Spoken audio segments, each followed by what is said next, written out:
Hello everybody out there in YouTube land again. It's important that I try and be quiet once more. I thought I was going to be able to speak a little more normally this time around, but roommate's asleep again, so I just turned up the volume on my mic so that I can speak a little more quietly. This is going to be another video for expats that are coming home. And a lot of you may not realize this, but there's a certain amount of things you're going to have to put up with that are going to be really annoying.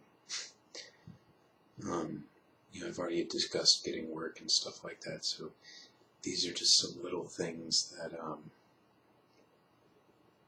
you may not realize,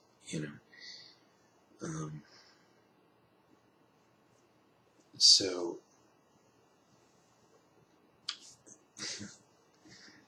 and some of this might sound a little bit petty, but it's stuff that really starts to get under your skin. One thing that people tend to assume is that all of Asia is the same. Japan, they kind of use their R and L sounds differently. So people assume that there's just no L sound when really you just don't hear it much.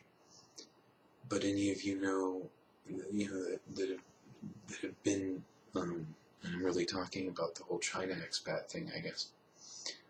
But any of you that have been to China and worked there know that there is an L sound. They don't say fried rice.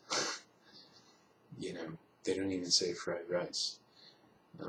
But there is an L sound. La mian. It's very clear. R. There's even a kind of a rolled R for at least one word, hot. R.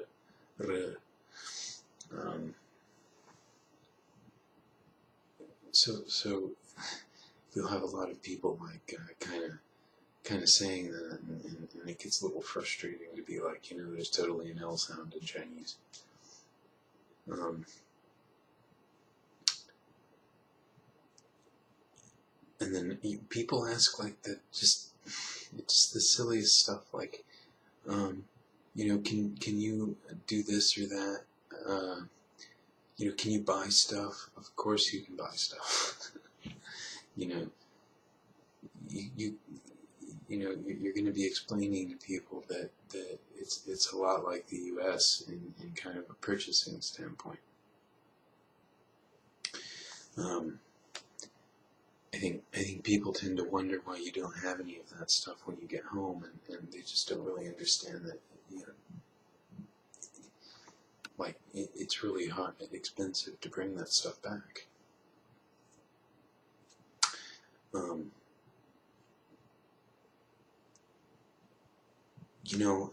They're not real picky about dress code there as long as you look nice. So when I got back from China, my hair was literally down to pretty much my waist. And my grandmother in particular was always going, how did you teach over there looking like that? Like it's still 1952 or whatever. So there's a lot of that. You have a lot of guys asking you if the girls are hot, and of course they're hot, right? But I think what a lot of dudes don't realize about real, Asian women is that most of them aren't that good in bed. I hate to spoil you guys, fun there, but Asian American women are very different from Asian women. In fact, I believe one of the things they used to tell geisha in Japan back when there really were geisha was just lay there. And pretty much that's what every Chinese girl I was with, you want her to get on top and do her thing, she gets tired after like a minute or two, you know.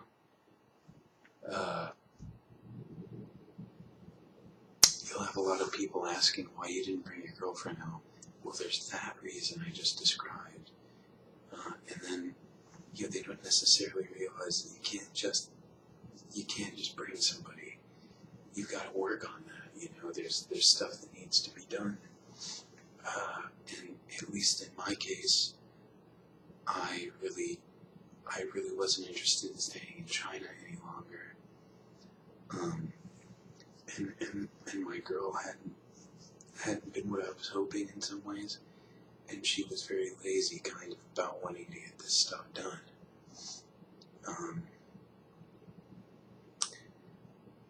And women are the reason a lot of dudes get stuck in China. Really, like they end up having a kid or whatever, and they just can't get out of there because the girl really doesn't want to go to the U.S.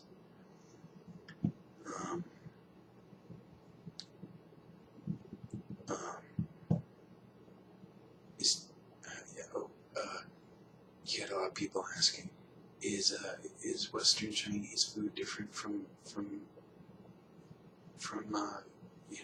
mainland Chinese food? Mainland Chinese food varies by city.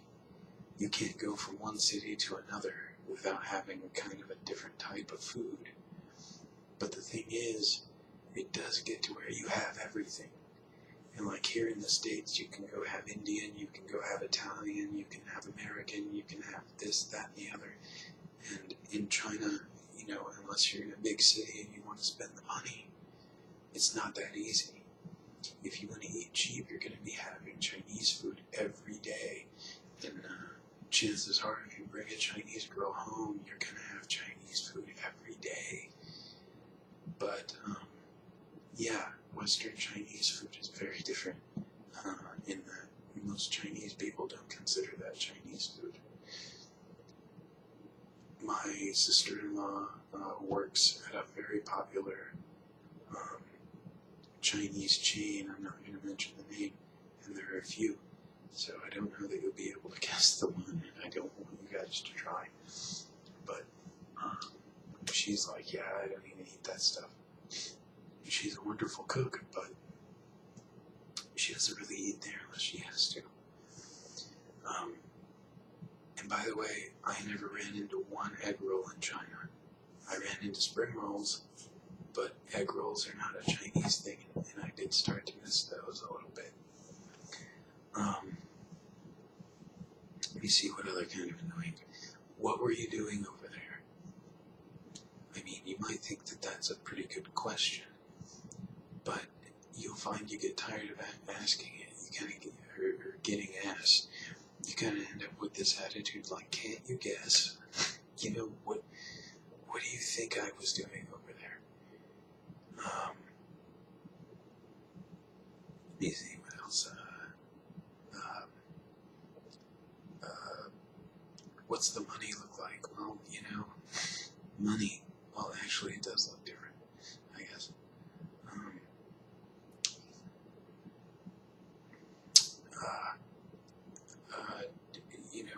Can you go to the movies? I mean, are movies in English? Yeah. There are some in English. You have to go during certain times of the day. But Chinese people like to practice their English some, so they do have some movies in English, and Chinese people tend to go watch those. They are subtitled. Can you get Coke? Yeah. I mean, not the drug. The drug too, but yeah, you can get Coke and Pepsi and Sprite and Fanta. And that's about all you can get. They even had this coffee soda for a while. It was weird. So you do tend to get tired of the 5 big sodas. There's even a Chinese brand called Future Cola that's actually pretty good. It's kind of like RC.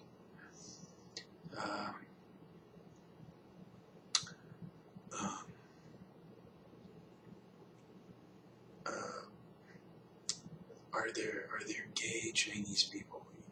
Yeah, a lot of them.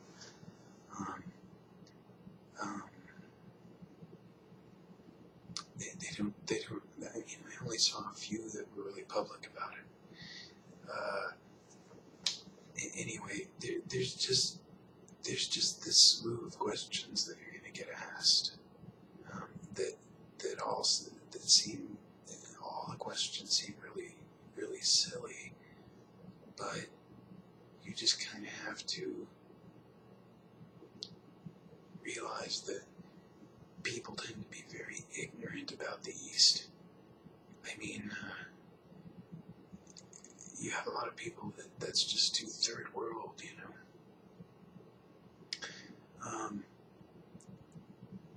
I had a friend of mine ask me recently, like, I saw somebody get killed in the street or whatever, or there was this dead body, and or this guy was dying and people just ignored him. Well, okay, if you help, then you become responsible. So, yeah, a lot of that gets ignored. You know, it is a different place, but you'd be surprised how similar it is, you know. You get paid like normal, you know, it goes into a bank account, there's McDonald's, there's KFC, you can go for a walk on the street, you know, there are parks, there are people like having a good time with their kids, you know, and you figure people would know this, but,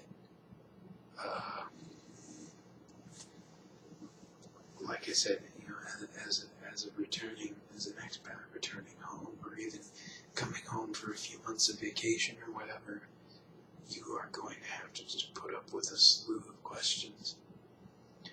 And you know how it is in China.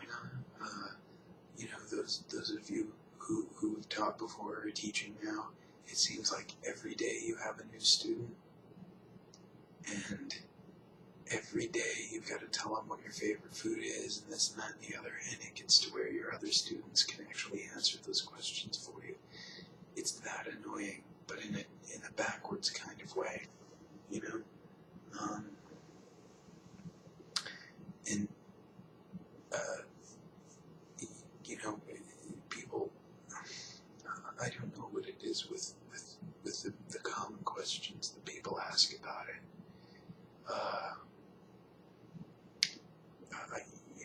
I just get very like, can we just talk about something else, please? About the whole thing.